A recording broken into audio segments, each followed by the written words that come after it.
candy store to the devil. Welcome back to my review of Grotesquerie. Today we're diving into episode 7.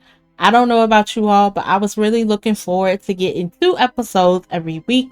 It was such a nice rhythm for the series, and now it looks like we're going to get 1 episode per week moving forward.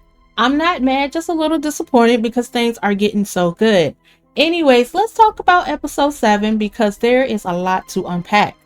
First off, we find out that Merrit is in a relationship with Ed, and as you might expect, Lois not happy about it. Some of the scenes in this episode had me laughing. Lois was in rare form, drink in hand, not caring about a damn thing, and the way she said that line about whether Ed enjoys lifting Merritt's foes had me hollering. It's moments like this that made Lois one of the baddest characters on the show, or as Lois would say, the baddest bitch of all time. She was ruthless and she didn't hold back at all. Lois has always been a force to be reckoned with, but this episode really showcased her sharp wit and her ability to own every situation. Now, I thought Marshall was going to be in the hospital for most of the seasons, maybe even until the final, but Lois, she had other plans. The way she told the doctors to unplug him from life support was cold and commanding. When she said she's large and in charge, she wasn't lying. She did not hesitate for a second, and that threw Red completely off. Red probably thought Lois would cave after hearing the truth of last episode about her and Marshall. But Lois, she's not one to play with. I'm really curious if she's regretting the decision later though. Will the weight of pulling the plug on her husband hit her eventually? And will she even tell her daughter the truth about what happened? There's definitely a lot of emotion fallout coming, and I cannot wait to see how it plays out. Meanwhile, Lois received some congratulations for solving the case, but of course it wasn't as straightforward as it seems. The reality is that want her to step down from her role because they're planning to replace her with AI. And then we get the newspaper clipping about Charlie with a headline that calls for a cold-blooded killer. This raises so many questions for me. Was Charlie the person under the mask from the last episode? Is he the one that was helping Megan behind the scenes?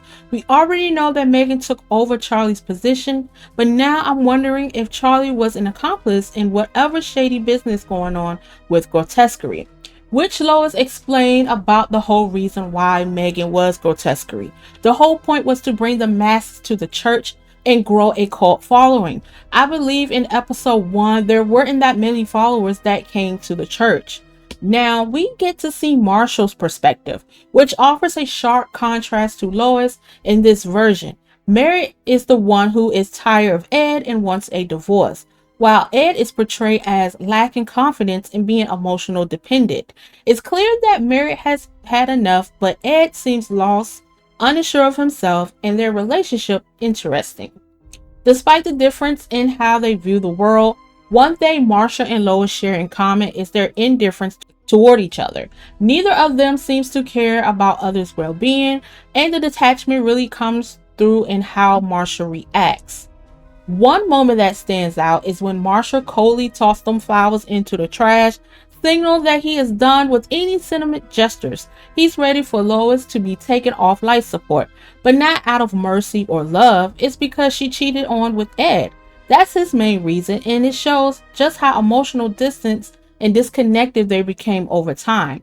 It's not about saving Lois or making peace with her. It's about cutting ties, and for Marshall, this is just another task to check off the list. What's really fascinating though is the difference in the tone and atmosphere between Marshall and Lois' version of events.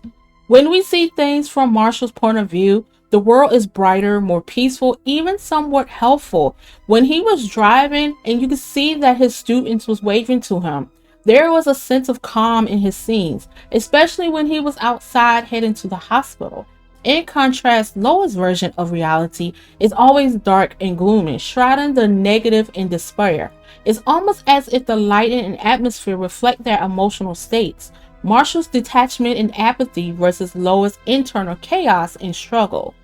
This contrast between their perspective is key to understand the deep emotional rift between them. Marshall is done, he moved on mentally and emotionally, while Lois is still trapped in the darkness of her decision and the weight of her past. Their different perspectives speak volumes about where they are in their lives. It's not just about the facts of what happened, it's about how they experience their reality, and those experiences couldn't be more different. So when we see the scene of Lois and Megan fighting, I was surprised that Lois was still alive and she woke up from her coma.